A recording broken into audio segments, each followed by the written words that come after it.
Welcome to the One Player Podcast, the show on solitaire board games. I'm your host, Albert, and this is episode 324. We're shuffling things up a little bit around here. Hey everyone, welcome back. This week I am going solo. It's holiday seasons. Julius is unavailable, so I figured I would just get a little episode out. I don't think there's going to be a whole lot here because when there's only one person talking, the shows tend to be half as long. It works out that way. This week, I'm talking about a game called Wreck This Deck. It is a solo RPG. The game is by Becky Annison, and the theme of this game is you are a deck runner, a person who uses a deck of playing cards to cast spells and trap demons and do stuff. It's a little bit different than other solo journaling games in that you, like most games, you use a deck of cards. What's different here is you actually destroy the deck of cards. The title Wreck This Deck is meant literally. Which is super fun, super cool. So the components of this game, as I already said, it's a role playing game. So you're gonna get a book, as typical per the solo role playing games. This is about, I don't know the exact size, but it's about an A5 size book.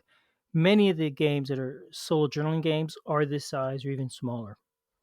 Most of them are around A5, A5 or a half letter page folded in half, which is A5 ish.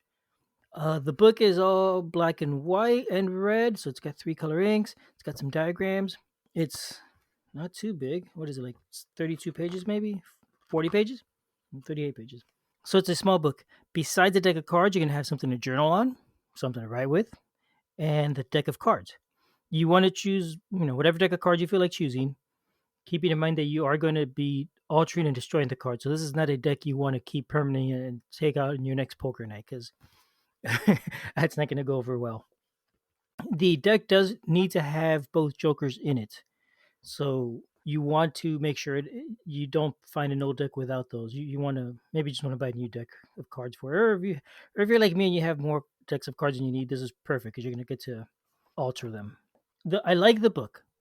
So I'm talking about the components, right? I really enjoy. Actually, this is all kind of blending because this is both components. Well, it's components and theme and rules all mixed into one here. The book is written from the perspective of somebody that is a deck runner and just sharing information with you. So the setting is it's what do you call it? Like urban horror sort of stuff. Like I don't know what it's called, but that sort of genre of modern setting, kind of dark, kind of gritty. You're going to be a deck runner, and to do that, you create a deck, and the person that's giving you information, they tell you a little bit about their deck and some of the things they've done with it and whatnot, and things you don't want to do, and it's written almost like a journal itself or a diary even. I've really enjoyed reading it. Very very satisfying, got me really excited about playing the game, so I thought it was well written. I find the only flaw I have found in it, I think personally, is, as I said, the theme of this game is you're trapping demons into your deck, and it brings you a list of demons, but only about a dozen as examples. It says, here's some you might want to try. Feel free to make your own and whatnot. 1, 2, 3, 4, 5, 6, 7, 8, 9, 10, 11, 12, 13, 14. Yeah, it brings 14 as examples, and they're not all necessarily going to be ones you want to use. It'll tell you the demon, how to bind it into the card, which is basically what kind of alterations you need to do to the card, and what benefits it has. It also then tells you about the demon, the consequences of having the demon if you draw it when you're doing your reading with the deck. The alterations, in theory, you're making large alterations. It could be as simple as drawing on the card if that's what you want to do, or writing on it, or scratching it up, or you could do much larger alterations like cutting up the card or whatnot. For one of my cards, for example, I crushed it really hard and smashed it up with a rock and stuff, so it got really all bent and worn looking. Another one I soaked in water until the front and backs peeled apart. Then I took an X-Acto knife and cut the front up like a puzzle, and then put it back on the back. So now the front is all mixed up. So you could get really creative like that. If you look online, there's a lot of forums for this game, and there's people that have done some really neat alterations. Sewing the card, somebody cut a jack o' lantern face on the card that looks really cool. Whatever your imagination comes up with. The idea being that the alteration is somehow tied to the demon. So a demon who has mastery over fire, for example, would maybe going to burn or scorch or blacken the card. That might be one way to do it.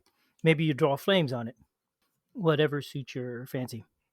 So there we go. That's the components, a little bit about the rules, and not the gameplay, and some about the theme.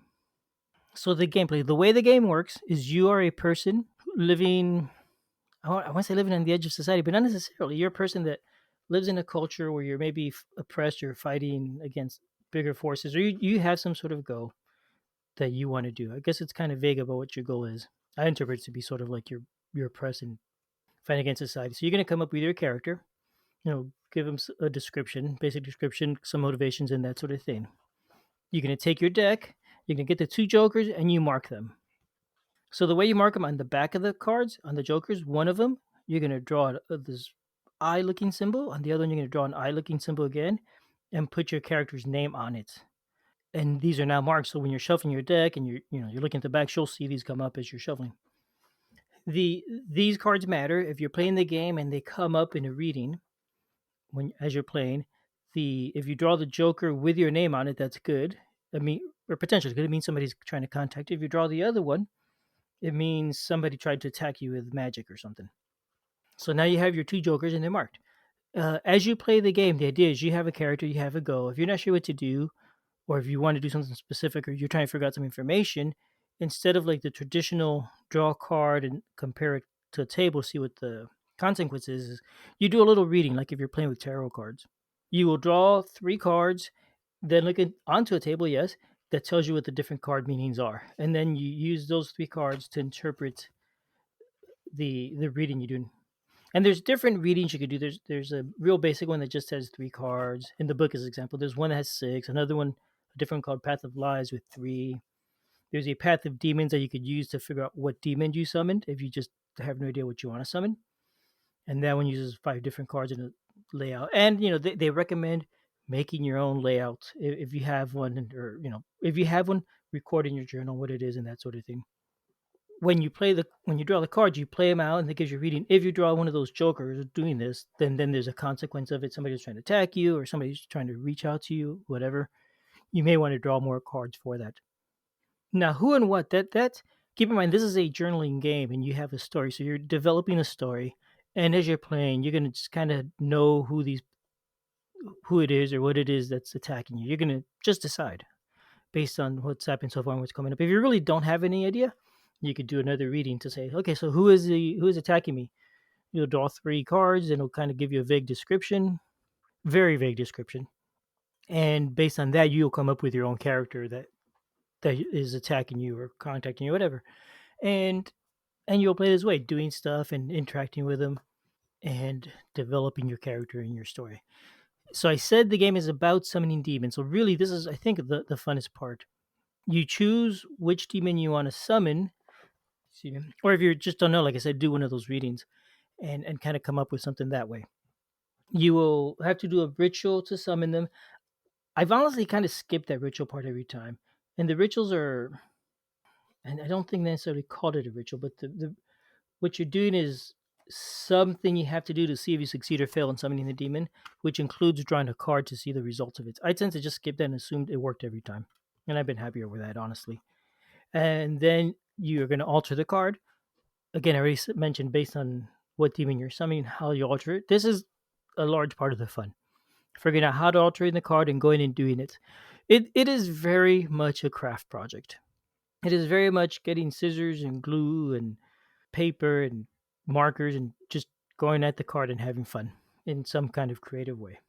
Once you do that, you get this card that is now marked and you could use for those readings. If they come up during the reading, that could have consequences, good or bad. But you could also use the card for a ritual. Let's say you're playing the game and there's something you need to do, or you say, "Oh, this one demon I have has influence over the shadows, and I could really use that sort of power to do whatever it is I want to do in my story." So you do a ritual with that demon, and you could do a ritual with, I think they said, with as many demons as you want, really. But the rule book says you never want to do more than two. There could be consequences if that happens. And trust me, I know. You choose how many you're using though, and then once you've done that, you shuffle the deck and you draw cards. Number of demons you chose plus one, and you have to have at least one success. A success is a black card. Red cards are failures. So if you get at least one success, excellent. What you're trying to do worked. If you got no successes, oh, ooh, bad news. Now you got to deal with that. If while drawing cards, you drew another demon card from your deck, another one that's already got a demon trapped in it, that could be bad. There's consequences there, and your demon has a each demon has a consequence that happens. I haven't had that happen to me yet, so I really don't know what those are. But I don't remember. They're generally not good things. It could be something they've done in the past that starts to fall apart, or you start feeling some, I don't know, paranoia because it's a demon that affects emotions or something, and that's not going to alter your story going forward. So it's a neat way to get random outcomes that you weren't expecting using these cards that you have made and altered. A thing that is really interesting is that when you alter these cards, unless you're just writing on them, probably they really stand out in the deck, and I mean very much. Like if I look at my deck from the side, I could find just immediately spot cards that have been altered because they're warped and that sort of thing.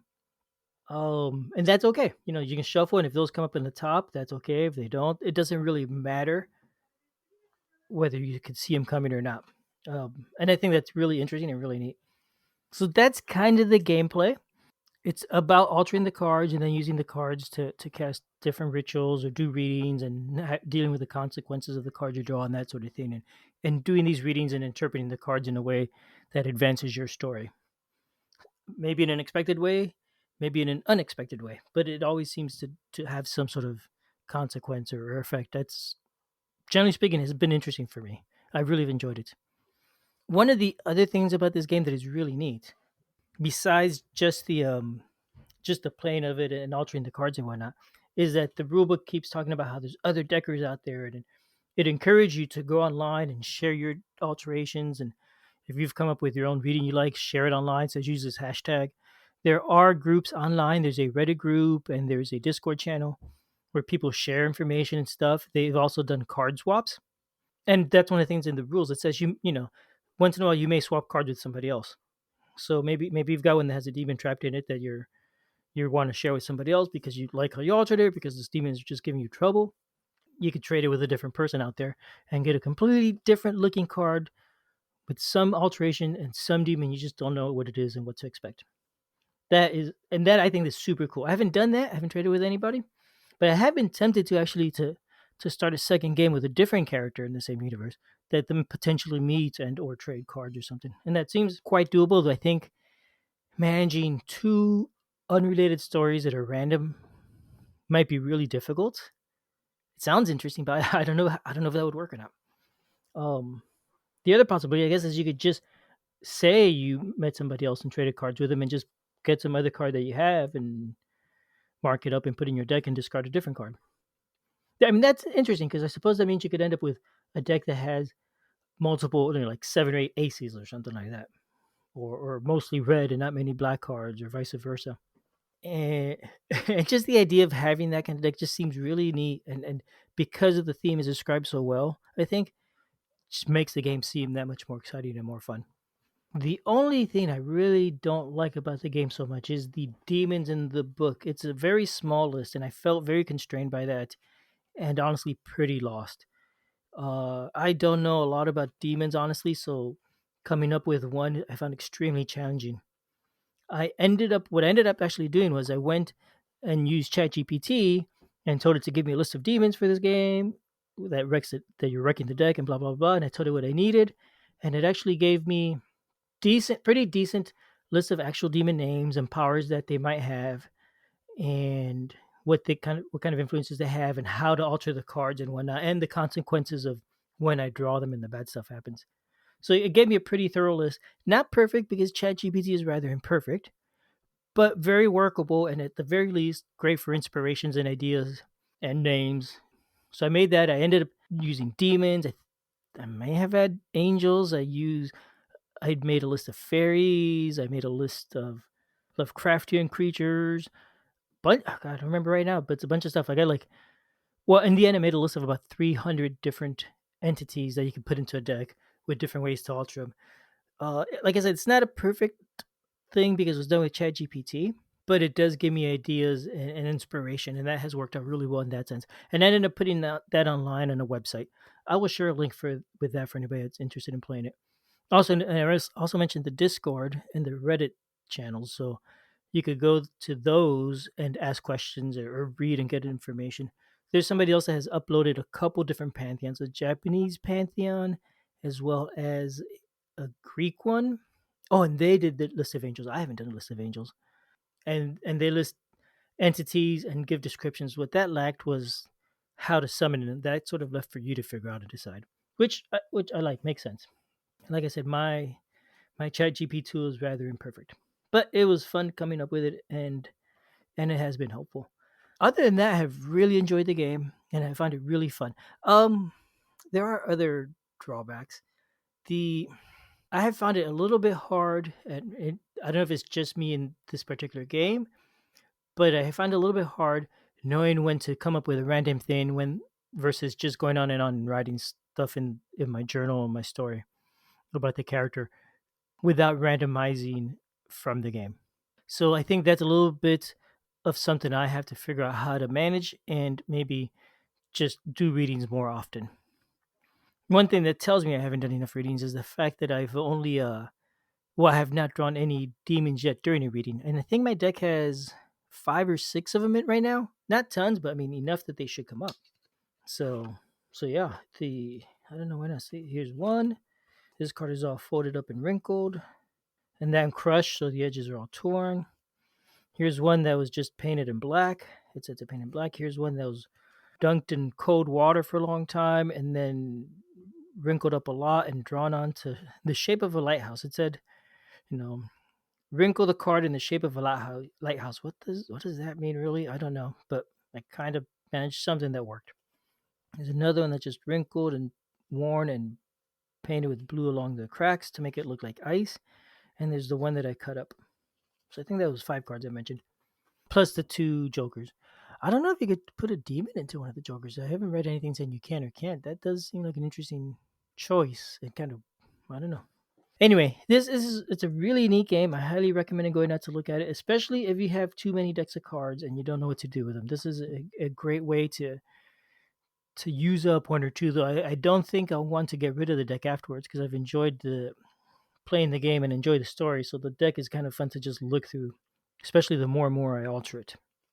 I don't know how many cards you alter. From what I read, the person said, I think the character in the rulebook said they had like maybe half their deck was demons, maybe not, maybe a half or maybe a fourth. I think it was closer to half, and that sounds like an awful lot because I mean the chances of drawing a demon anytime you're checking to see something happens you're pretty much guaranteed, right? If you're drawing one card at 50-50, you're drawing 2, it's almost guaranteed.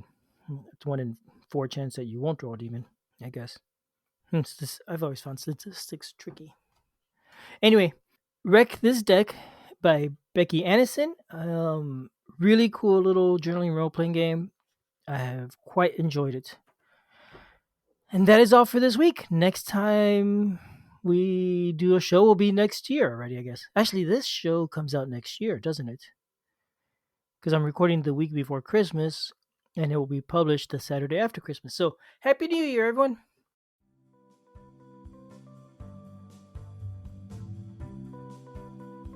Thanks for listening. We love feedback, so we love hearing from you. You can reach me at julius@oneplayerpodcast.com or JLBird on BGG, and Albert can be reached at albert@oneplayerpodcast.com or Fractalune on BGG. Our website is oneplayerpodcast.com with the number 1, and we're also on Twitter at oneplayerpodcast. The intro music is copyright Angus, can be found at jamendo.com. The transition music is copyright by Dan Elduce Pancaldi, whose page is at donpancaldi.com. The One Player Podcast is protected under a Creative Commons share-alike license. Thanks for listening.